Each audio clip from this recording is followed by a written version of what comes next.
জুমার দিনে অন্যতম যে আমলগুলো আছে ফজিলতপূর্ণ, তার মধ্যে একটা হচ্ছে দরুদ পড়া। বেশি থেকে বেশি জুমার দিনে দরুদ পড়া এটা একটা গুরুত্বপূর্ণ আমল। জুমার দিনে স্পেশালি নবী সাল্লাল্লাহু আলাইহি ওয়াসাল্লামের কাছে উম্মতের সালাম দরুদ পেশ করা হয় এবং তিনি উত্তর দেন। যে ব্যক্তি নবী সাল্লাল্লাহু আলাইহি ওয়াসাল্লামের উপরে একবার দরুদ শরীফ পড়বে, আল্লাহ রাব্বুল আলামিন তার উপরে 10 বার রহমত বর্ষণ করবেন ইনশাআল্লাহ। তার আমল নামা থেকে আল্লাহ পাক 10টা পাপকে মিটিয়ে ফেলবেন, 10টা নেকি লেখা হবে এবং তার মর্যাদা আল্লাহ পাক 10 গুণ বাড়িয়ে দিবেন। বলেন সুবহানাল্লাহ। একটা হাদিসে এসেছে সবচেয়ে কৃপণ সেই ব্যক্তি যার সামনে নবী সাল্লাল্লাহু আলাইহি ওয়াসাল্লামের নাম উচ্চারিত হয় কিন্তু সে দরুদ পড়ে না, সাল্লাল্লাহু আলাইহি ওয়াসাল্লাম এই কথাটা বলে না।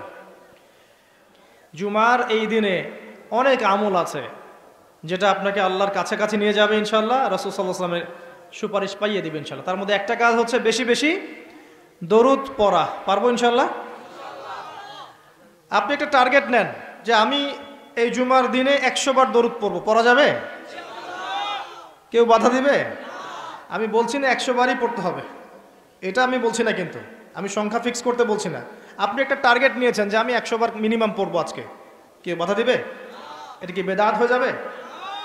আচ্ছা, জুমার দিন অন্যতম একটা আমল হচ্ছে, অন্যতম আমল সেটা হলো জুমার সলাতের জন্যে, ভালো করে শোনেন, জুমার সলাতের জন্যে আগে আগে মসজিদে যাওয়া।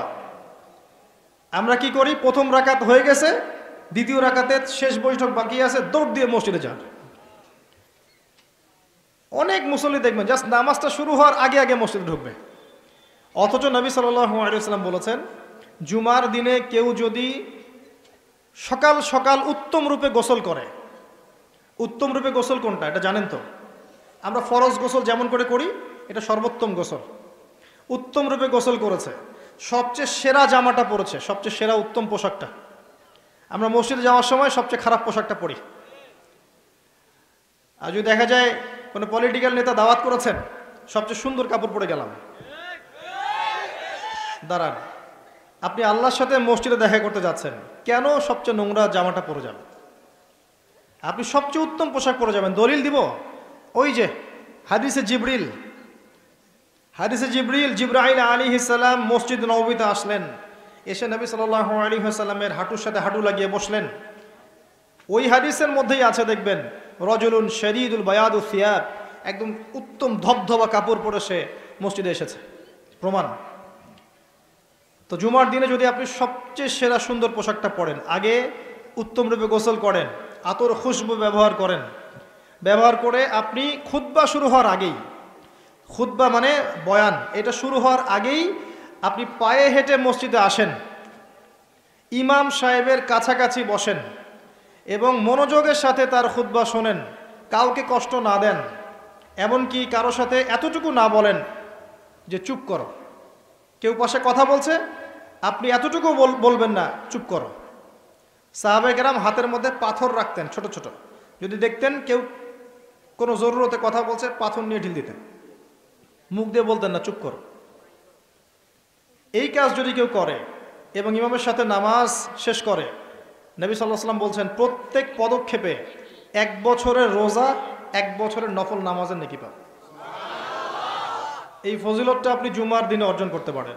কয়েকটা কাজ আবার বলছেন, প্রথমে উত্তম রূপে গোসল করা সকাল সকাল, তারপরে সবচেয়ে সুন্দর পোশাক পরা, আতর খুশবু ব্যবহার করা, পায়ে হেঁটে মসজিদে যাওয়া, বাহনে চড়ে নয়, অনেক দূরে থাকলে আলাদা কথা, পায়ে হেঁটে যাওয়া, তারপর ইমাম সাহেবের কাছাকাছি বসা, ইমাম সাহেবের কাছাকাছি বসে মনোযোগের সাথে খুতবা শ্রবণ করা, খুতবায় কোনো কথা বলবে না, কাউকে বিরক্ত করবে না, কাউকে কষ্ট দিবে না, এই যে ফোন নিয়ে টিপাটিপি করবে না, ঠিক আছে?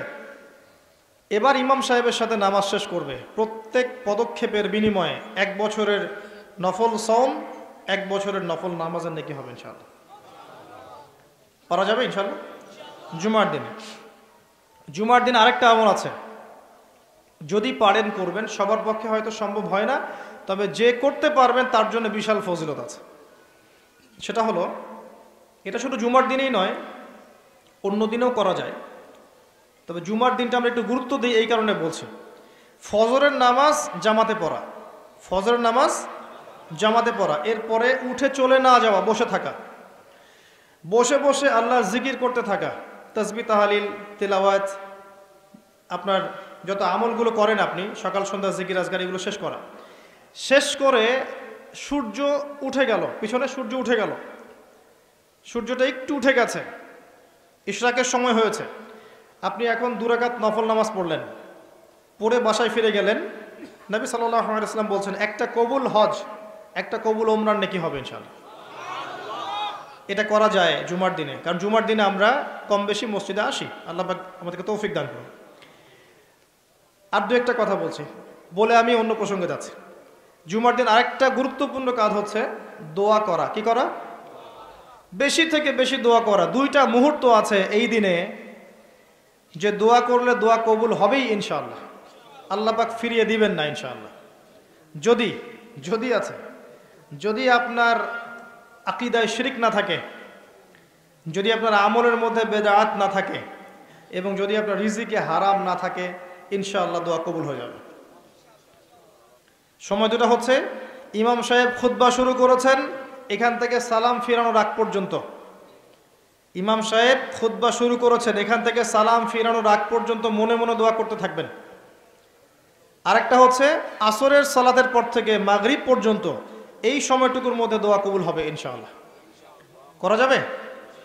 আমাদের অনেক চাওয়া আছে না, নিজের জন্যে, পরিবারের জন্যে, সুস্থতার জন্যে, আমাদের সমাজের জন্যে, দেশের জন্যে আমাদের চাওয়া আছে না, উম্মার জন্য আমরা চাই না? এই চাওয়াগুলো পূরণের মোক্ষম সময় খুঁজে খুঁজে দোয়া করতে হয়, দোয়া কবুলের সময়গুলো খুঁজে খুঁজে দোয়া করতে হয়। যে এখন এই মজলিসে দোয়া কবুল হচ্ছে ইনশাআল্লাহ, যখন দিনের জন্য মানুষ বসে এই জায়গায় মানুষের দোয়া কবুল হয়,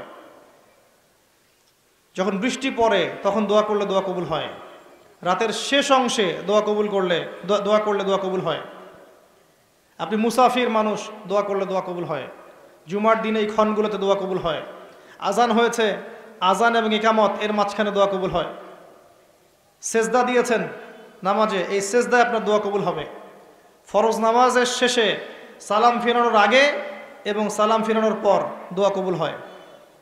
অনেক জায়গা আছে, যুদ্ধের মাঠে, জিহাদের মাঠে দোয়া কবুল হয়, অনেক ক্ষেত্র আছে দোয়া কবুল হওয়ার। আমাদের খুঁজে খুঁজে দোয়া করতে হবে। আমরা কি করি? দোয়া করানোর জন্য মানুষকে হায়ার করে নিয়ে আসি, ডেকে নিয়ে আসি। আপনার বাবা মারা গেছেন, আমি কি আপনার আবেগটা বুঝতে পারবো?